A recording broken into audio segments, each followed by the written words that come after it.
Hey there, true crime fans, and welcome to the Season 13 premiere, where we dive into the clandestine Operation Jawbreaker.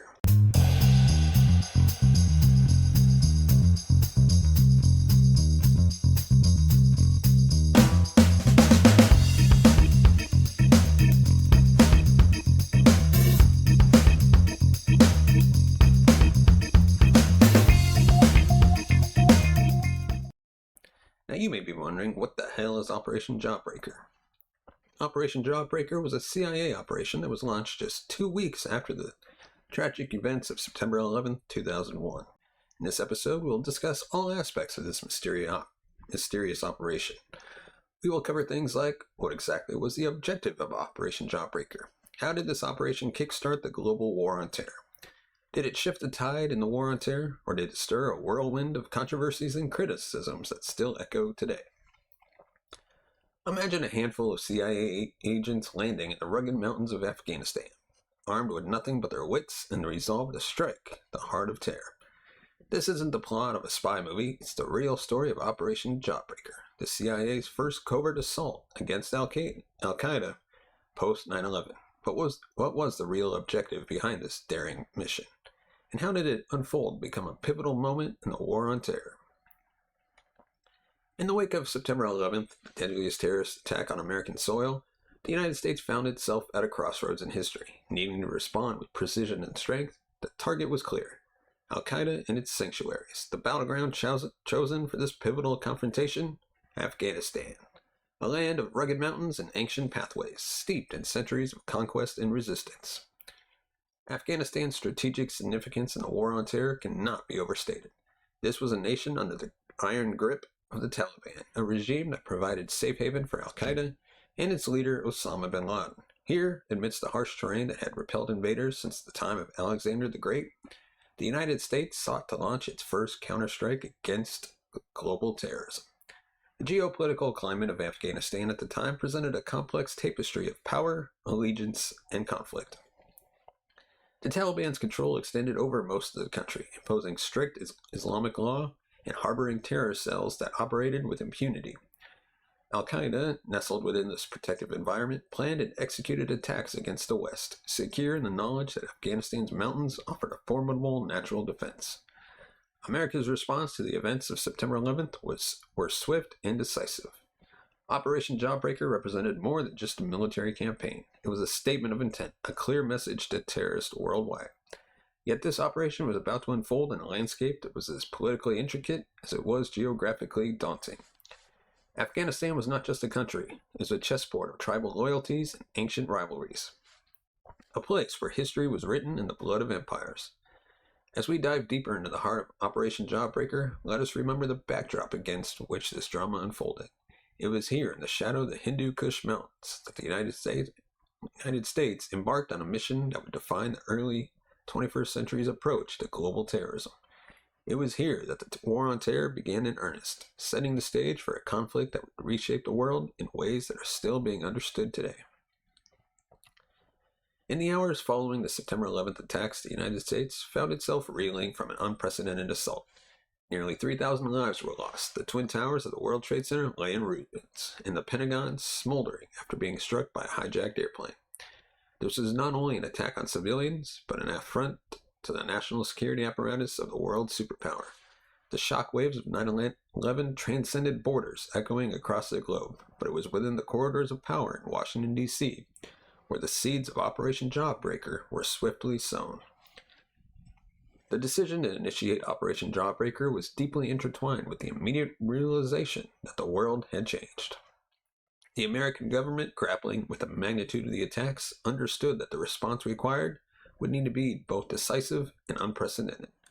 President George W. Bush and his advisors, including key figures in the CIA and the Department of Defense, recognized that the nature of warfare itself had evolved. No longer were state actors the only significant threat. Non-state entities, like Al-Qaeda, had demonstrated their capacity to orchestrate devastating attacks. The catalyst for Operation Jawbreaker, therefore, was not just a desire for retribution, but a strategic imperative to dismantle the networks that had made such an attack possible. The immediate goals set by the U.S. government were clear and multidimensional: They sought to eradicate Al-Qaeda's leadership and infrastructure to prevent future attacks, undermine the Taliban's regime to eliminate a safe haven for terrorists, and lay the groundwork for a global counterterrorism strategy. To achieve these objectives, the CIA was given the green light to proceed with what would be one of the most daring and unconventional warfare campaigns in modern history. The plan involved deploying a small team of CIA paramilitary officers from the Special Activities Division alongside U.S. Special Forces into the heart of Taliban-controlled Afghanistan. This team was tasked with a mission that went beyond conventional military engagement. They were to liaison with local factions, particularly the Northern Alliance, to gather human intelligence, conduct covert operation, and coordinate airstrikes. This strategic decision to engage in Afghanistan through Operation Jawbreaker was underpinned by a broader understanding of the geopolitical landscape. Afghanistan under Taliban rule was not merely a country under a repressive regime, it was a strategic node in a global network of terrorist operations. By targeting Afghanistan, the U.S. aimed to send a clear message. No sanctuary for terrorists would be left untouched, no matter how remote or fortified. Operation Jawbreaker's origins are thus a testament to a moment when grief transformed into action, and when the traditional paradigms of national security were redefined. The immediate decisions made in the aftermath of 9/11, guided by a blend of intelligence insights, military strategy, and geopolitical considerations, laid the groundwork for an operation that would become a cornerstone in the annals of the War on Terror. As we dive further into the execution and ramifications of Operation Jawbreaker, it's crucial to remember that at its core, this was a mission conceived in the urgent need to protect not just the U.S., but the world from the scourge of terrorism. And now we're going to take a look at the leadership and some of the key figures. At the forefront of the CIA's involvement in Operation Jawbreaker was Gary Schroen, a figure whose experience in the region and with the Afghan Mujahideen during the Soviet-Afghanistan War positioned him uniquely for this task. Schroen's leadership style, marked by his determination and deep knowledge of Afghanistan, made him the ideal candidate to spearhead the CIA's first foray into the country's post-9/11. His mission was underpinned by direct orders from Covert Black, then the director of the CIA's Counterterrorist Center, who famously articulated the mission's goal with stark clarity: to decapitate Al-Qaeda's leadership, signaling the gravity and urgency of the task at hand. Complementing the CIA's operational leadership, the U.S. military contributed its elite Special Forces units, including the Green Beret, known for their unconventional warfare capabilities. These soldiers brought a different dimension to the operation, combining military precision with the adaptability required for the Afghan terrain and the complex socio-political landscape. Their involvement was critical in executing ground operations, from direct combat engagements to coordinating with the Northern Alliance. Central to the success of Operation Jawbreaker were the Afghan allies, particularly the Northern Alliance. After the assassination of their charismatic leader, Ahmad Shah Massoud, just 2 days before the 9/11 attacks, the alliance found itself at a critical juncture. Leaders like General Abdul Rashid Assam and Mohammed Fahim stepped into more prominent roles, providing essential support to the CIA and U.S. military efforts. Their intimate knowledge of the local terrain, politics, and the Taliban tactics were invaluable. The partnership was not just strategic, but also symbolic, showcasing a united front against a common enemy. The decision to keep Operation Jawbreaker covert was a calculated move, informed by the desire to maintain operational flexibility and minimize the footprint in Afghanistan. This strategy required a type of leadership that was not only military or intelligence-driven, but also deeply diplomatic. The operations leaders had to navigate the delicate balance of engaging with Afghan warlords, managing international expectations, and conducting a military operation, all under the radar. This approach underscored the nuanced understanding that victory against Al-Qaeda and the Taliban would not be achieved through conventional military might alone, but through leveraging local alliances, intelligence supremacy, and strategic patience. The legacy of the leadership within Operation Jawbreaker extends beyond the immediate aftermath of the operation. The experiences, decisions, and strategies employed set a precedent for how the U.S. and its allies approached counterterrorism in the 21st century. The operation highlighted the significance of human intelligence, the importance of local alliances, and the effectiveness of combining military power with covert operations. As the first rays of dawn broke over the rugged landscapes of Afghanistan in late 2001, Operation Jawbreaker began to unfold with a blend of audacity and precision that marked a new chapter in modern warfare. The operation commenced with the daring insertion of CIA teams into the heart of Taliban-controlled Afghanistan. These teams, comprising a few dozen operatives, were the vanguard of the U.S. response to 9/11. Equipped with weapons, satellite communication gear, and bundles of cash intending for bribing local warlords, they landed into the dead of night, navigating the treacherous terrain with the help of the Northern Alliance. This initial phase was critical, not only in terms of establishing a foothold, but also in demonstrating to local allies the U.S.'s commitment to the fight against the Taliban and Al-Qaeda. The operatives' next challenge was to engage the mosaic of Afghan warlords, each commanding their loyal fighters. This task required a combination of diplomatic finesse and strategic acumen. An alliance formed were as much about mutual interests as they were about the personalities and ambitions of the warlords. The CIA's understanding of Afghan culture, coupled with their readiness to offer financial and military support, proved instrumental in forging these alliances. These relationships were pivotal, turning the tide against the Taliban by combining the warlords' intimate terrain knowledge and fighting experience with American technology and intelligence. A cornerstone of the mission's early stages were the extensive intelligence gathering efforts. The CIA operatives, leveraging their alliances with the Northern Alliance, tapped into a wealth of local knowledge, gathering critical information on Taliban and Al-Qaeda movements, strongholds, and vulnerabilities. This intelligence was not static. It was a continuous flow of information that allowed U.S. forces to adapt their tactics in real time, enhancing the precision of military strikes and minimizing collateral damage. With actionable intelligence in hand, the operatives directed precision military strikes against strategic Taliban and Al-Qaeda targets. Utilizing advanced technology like laser designators, they could guide munitions with unprecedented accuracy, destroying enemy positions while avoiding civilian casualties. These strikes were a testament to the operation's innovative approach, combining traditional ground combat with high-tech warfare. The psychological impact on the Taliban was profound, as they found themselves outmaneuvered by an unseen enemy that could strike with lethal precision at any time. As the mission unfolded, the operatives faced and overcame a myriad of challenges, from navigating the complex web of Afghan politics and allegiances to adjusting tactics in response to the Taliban's evolving strategies. The mission's success hinged on the ability to adapt. The operatives' flexibility, resourcefulness, and deep understanding of the operational environment were crucial in maintaining the initiative and momentum against the Taliban. The early stages of Operation Jawbreaker set the groundwork for the broader military campaign to follow. By disrupting Taliban and Al-Qaeda operations, forging strong alliances with local forces, and demonstrating the effectiveness of combined intelligence and military might, the operation laid the strategic foundations for the eventual toppling of the Taliban regime. Through the audacious beginnings of Operation Jawbreaker, a new template for counterterrorism and unconventional warfare emerged. The phase of the operation underscored the importance of agility, deep local knowledge, and the integration of intelligence and military capabilities in modern conflict.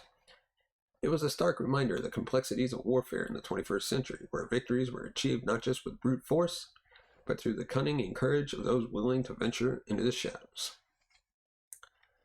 Operation Jawbreaker was set against the backdrop of Afghanistan's austere landscape. It was a mission defined as much by its objectives as by the formidable challenges and adversities it faced. Each obstacle demanded innovative solutions and a resilience that would test the limit of the team's capabilities and resourcefulness. Afghanistan's terrain presented a labyrinth of natural fortresses, with its towering mountains, narrow passes, and vast deserts. The Hindu Kush mountain range, slicing through the country, created a jagged barrier that dictated movement and strategy. The operatives and their allies had to navigate this treacherous terrain, often with limited access to modern transportation, relying instead on horseback as they traversed steep inclines and rocky paths. This ancient mode of travel, juxtaposed against the high-tech arsenal at their disposal, symbolized the unique nature of the conflict, a blend of traditional warfare and modern tactics. The weather in Afghanistan is as variable as its landscape. With scorching summers and freezing winters, the extreme conditions were not just physical obstacles, but strategic ones. Operations had to be meticulously timed to avoid the harshest weather, knowing that winter could isolate regions, cut off supply lines, and freeze the conflict in place. Sandstorms and sudden rains could obliterate visibility, grounding air support, and erasing the advantage of technological supremacy, leaving troops vulnerable to ambush in conditions where the enemy excelled. The resilience faced by Operation Jawbreaker was unlike any conventional enemy. Taliban and Al-Qaeda fighters were not just adversaries in a battle, they were shadows among the population, blending in, striking without warning, and disappearing into the landscape they knew intimately. Their use of guerrilla tactics, including IEDs, snipers, and suicide bombers, created constant threat of ambush. The ideological zeal driving these fighters meant they were often willing to pay the ultimate price, increasing the risk of engagements and complicating the mission's efforts to minimize civilian casualties. The logistical challenge of supplying a remote, immobile operation in such a terrain was monumental. Traditional supply lines were impractical, forcing the reliance on airdrops and local procurement for essentials, which introduced vulnerabilities and dependencies. Communication, too, was a significant hurdle. Reliant on satellite technology, the team faced the dual challenges of maintaining operational security and ensuring constant, reliable links in a landscape where technology often faltered. Signal interception by the enemy was a constant concern, necessitating the use of encryption and secure channels that were not immune to the elements or sabotage. What set Afghanistan apart for the CIA and its operatives was not merely the physical and tactical challenges, but the profound complexity of the operational environment. Afghanistan's historical tapestry of invasion and resilience had cultivated a deeply ingrained skepticism towards foreign presence. The tribal and ethnic mosaic that formed Afghan society added layers of complexity to forging alliances and understanding local dynamics. Unlike any operation before, success in Afghanistan required an unprecedented level of cultural immersion, understanding, and respect. It was a theater where the lines between friend and foe were blurred, where alliances were fluid and loyalty could shift like the sands of its deserts. The challenges and adversities faced during Operation Jawbreaker were a testament to the inhospitable nature of Afghanistan as a theater of conflict.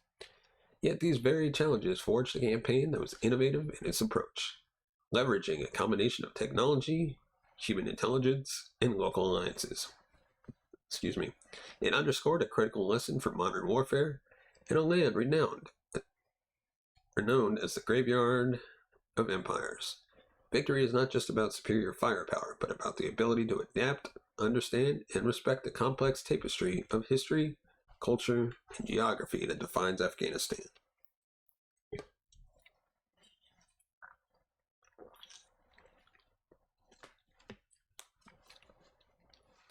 Operation Jawbreaker's achievements and milestones, carved out under some of the most challenging conditions imaginable, not only marked the early successes in Afghanistan, but also profoundly influenced the trajectory and tactics of the broader war on terror. The degradation of Al-Qaeda's infrastructure severely limited the group's ability to train operatives and plan international attacks, hindering its leadership ability to communicate, coordinate, and execute global terror campaigns with the same efficacy as before. The direct assault on the terror group's operational foundations challenged the perception of the group's invincibility. The operation's support for the Northern Alliance and other groups instrumental in rolling back Taliban control showcased the effectiveness of leveraging local forces against common enemies. This not only weakened the Taliban militarily, but also eroded their psychological grip on the Afghan population, proving that their rule was not unassailable. The elimination and disruption of key figures within the Taliban and Al-Qaeda ranks disrupted the group's hierarchical command and control, leading to confusion and weakening their strategic capabilities. The tactical and strategic successes of Operation Jawbreaker had a lasting impact on the future of the war on terror, illustrating the efficacy of combining intelligence, special operations, and local alliances against non-state actors and insurgents. Moreover, the operation underscored the importance of psychological warfare and the need to undermine the narrative and appeal of terrorist organizations. By demonstrating the vulnerability of Al-Qaeda and the Taliban, Operation Jawbreaker contributed to shifting the narrative of inevitability and invincibility that these groups had cultivated. Finally, Operation Jawbreaker set the stage for increased international cooperation in counterterrorism efforts, highlighting the global nature of the terrorist threat and the need for a coordinated international response.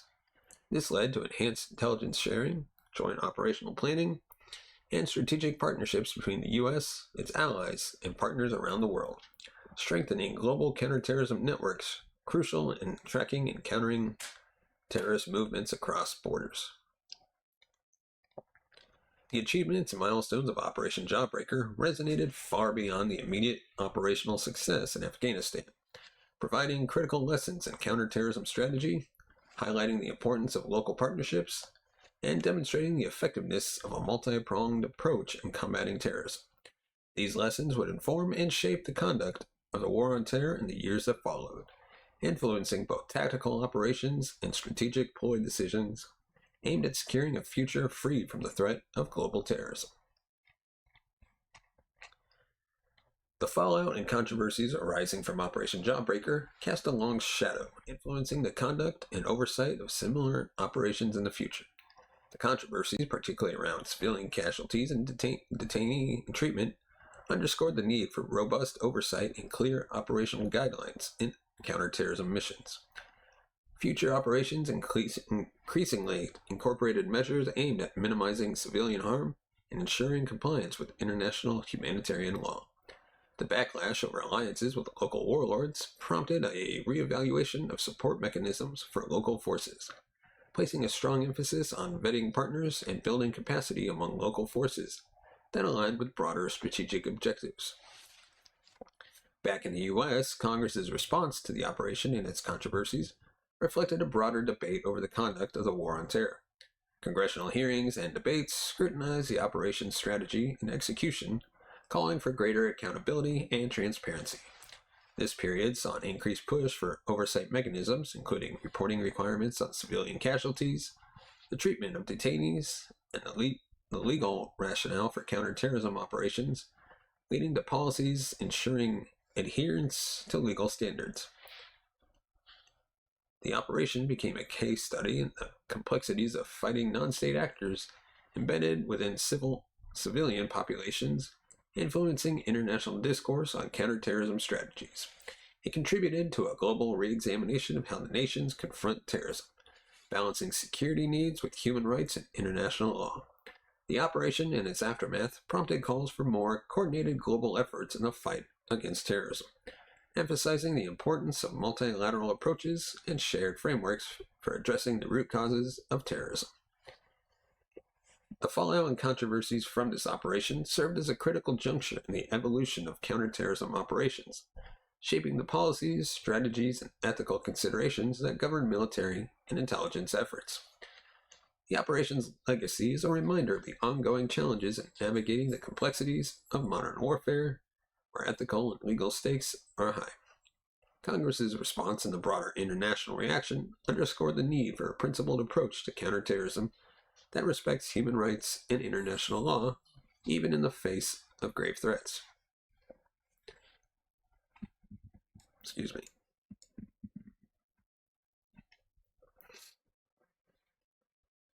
Operation Jawbreaker, undertaken in the shadowy aftermath of the tragic 9/11 attacks, stands as a watershed in the annals of counterterrorism operations. Its execution and outcomes have become a subject of extensive analysis, shaping the contours of subsequent counterterrorism strategy and policy. At its core, the operation aimed to dismantle the operational capabilities of Al-Qaeda in Afghanistan and disrupt the Taliban stronghold.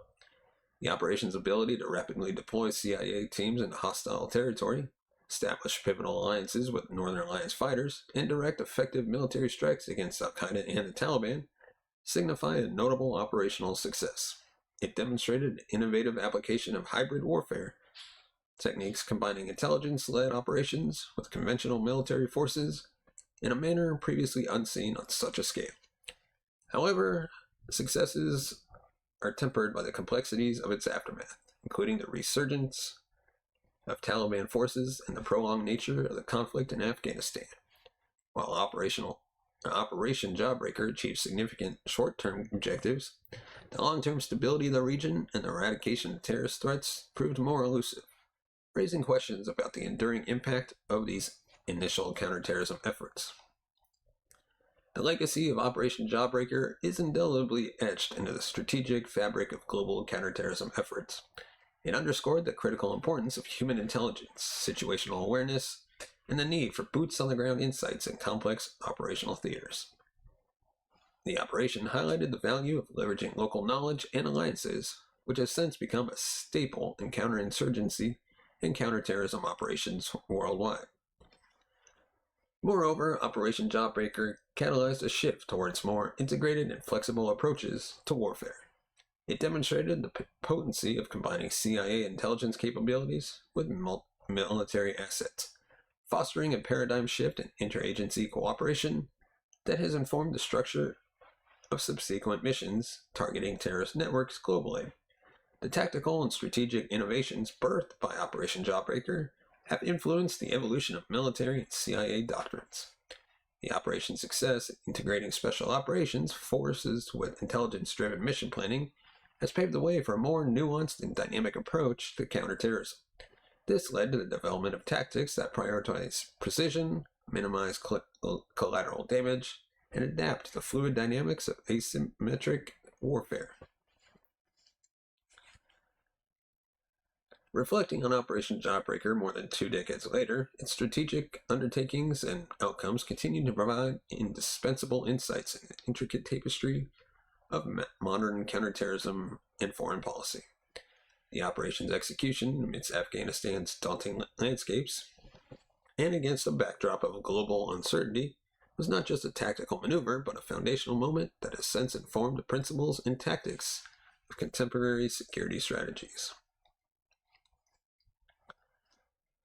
The changing nature of threats in the current geopolitical climate, characterized by the rise of non-state actors, cyber warfare, and ideologically driven violence, calls for an adaptive and innovative approach to security. Operation Jawbreaker's ability to navigate the unforeseen challenges of its time highlights the importance of flexibility and creativity in strategy formulation and execution. In a world where technological advancements rapidly alter the security landscape, the capacity to innovate and adapt remains a critical asset for staying ahead of emerging threats. In reflecting on Operation Jawbreaker's modern implications, it becomes clear that its lessons are not confined to the past, but continue to inform and guide present and future counterterrorism endeavors. The operation serves as a reminder of the enduring need for a holistic, informed, and ethically grounded approach to global security. A reminder that in the face of evolving threats, the principles of human intelligence, operation adaptability, and ethical conduct remain our most valuable assets. As we wrap up our exploration of Operation Jawbreaker, it's essential to pause and reflect on the complexities and moral dilemmas this pivotal moment in our history presents. This operation, set against the stark and unforgiving backdrop of Afghanistan's landscape, was not just a military maneuver, but a testament to the intricate dance of intelligence, ethics, and strategy that defines modern counterterrorism efforts. I invite you to dive into these complexities and share your thoughts. How do you perceive Operation Jawbreaker's impact on the war on terror? I invite you to delve into these complexities and share your thoughts. How do you perceive Operation Jawbreaker's impact on the war on terror? What do you believe is its legacy in shaping contemporary security policies? The operation's strategic successes, coupled with the ethical quandaries it raised, offer a rich ground for discussion. From the integration of human intelligence and local alliances to the challenges of civilian casualties and detainee treatment, Operation Jawbreaker encapsulates the multifaceted nature of the fight against terrorism. So I encourage you to share your thoughts, questions, and perspectives in the comments below. Let's engage in a meaningful dialogue about the operation's enduring legacy and its implications for future counterterrorism strategies and global security policies. And of course, we ask you to keep this conversation going, but be nice to each other and don't get into heated political discussion. And of course, thank you so much for watching and listening. We'd like to remind you, if you want to support the channel, you can buy us a coffee at buymeacoffee.com/TCNS. Your support helps the channel grow, upgrade our equipment, bring new hosts, be able to pay them, and hopefully one day take this show on the road.